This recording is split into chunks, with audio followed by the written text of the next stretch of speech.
Just as you are coming to terms with what MS means for you, people you care about are doing the same.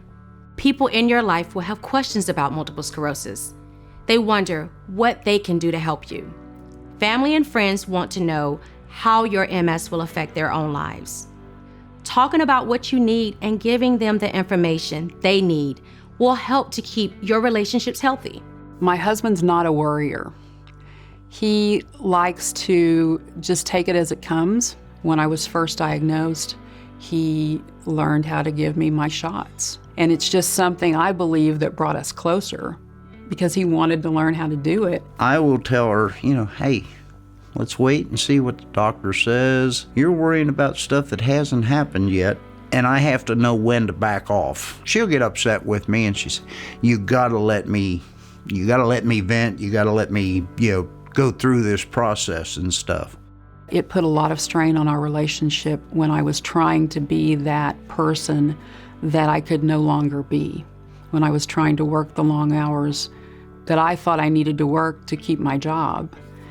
He could see that the strain that it was putting on me, and it made him so angry. I wish that I had just stepped back sooner and not have put us through that and not put our family through that, because our son had to hear some of those arguments.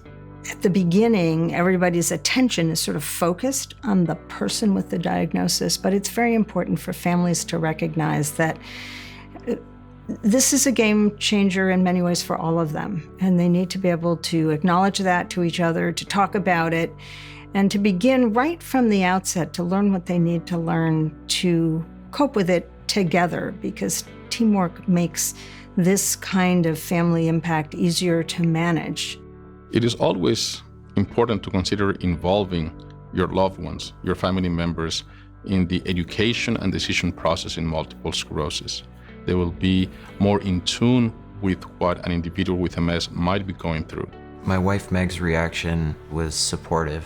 She went through it with me, but she also gave me the space to go through it the way I needed to. She cried with me, she laughed with me, she made jokes at inappropriate times, which always helps. Having someone that I can rely on and talk to, who understands, who went to every appointment with me, was huge. When somebody tells you that your husband has multiple sclerosis and there's no cure, it kind of makes your mind race. You kind of think about your future, do you want more kids? How is this gonna work? It's changed every part of our relationship as a husband and wife. Having a partner that understands and is willing to find a way to make things work, to continue to make your relationship be something that is still fun and interesting, I'm very lucky.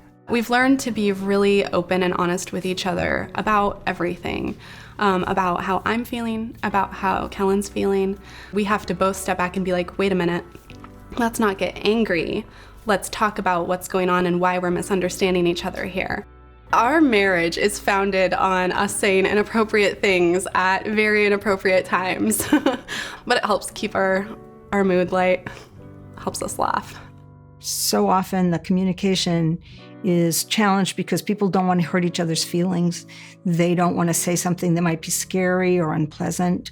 Being able to talk about it is the most important thing to keeping that relationship close and safe and comfortable. Once I learned that I could just put everything out there, whether it's that I am not able to be intimate tonight because of my fatigue or whatever's going on. Once I was able to just accept that and put it out there to my wife and my best friend, it really brought us together.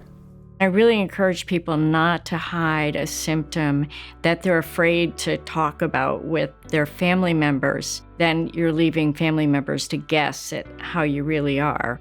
I've realized that my role has changed, so if I can get up and do the dishes a couple times a week or take the dogs out and let them run around. It's hard to be 30 years old and not be able to go out and cut the grass.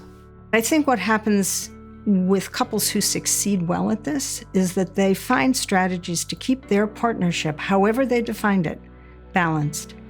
I think the important thing for family members is to acknowledge that they may have different ways of coping. Looking back, I wished I would have cut my mother a little bit more slack right after I was first diagnosed. I was trying not to go to that place of sadness of being diagnosed, and it hit her like a ton of bricks. I think we've gotten closer. I understand when she can't do something, when she's just not able, or if we're out somewhere and she'll say, Mama, it's time. She'll just say, Mom, it's time. I know, we go home. We need to stay involved with our family and friends, maintain a connected social life. Children are aware when something is happening in the family. If children are kept in the dark, they might imagine something very dark, often much worse than what is happening. If you have kids, talk to them. Tucker is probably the raddest kid I know. I know I'm biased because he's my kid, but he has grown up with Kellen's MS.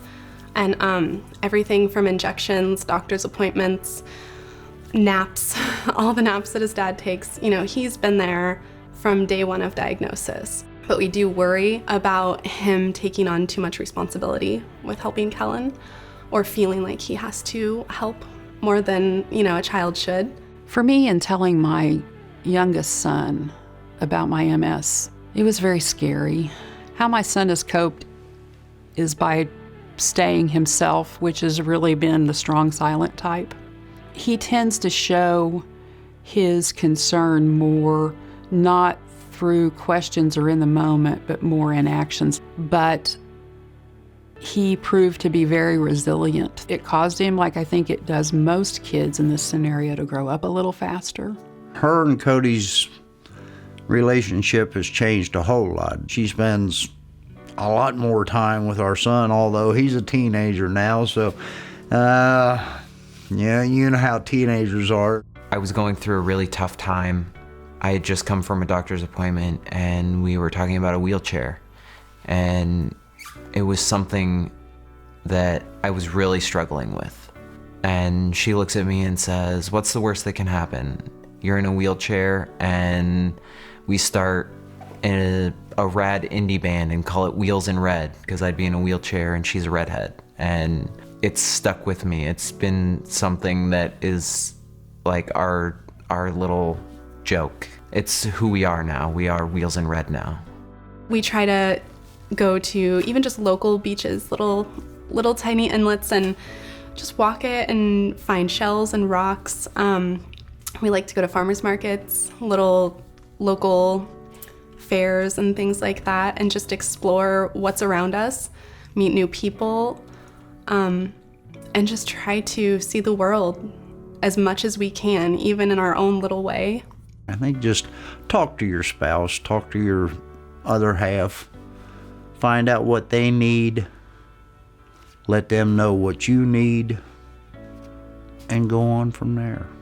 There's a lot you're not going to understand, like a lot, but I'd say take time for yourself too, to make sure that you are in a good enough place that you can be there for them emotionally. There's no doubt that MS can disrupt your family's rhythm. But as you and your family adjust to having MS in your lives, remember that the focus of your life together is not MS, it's having each other.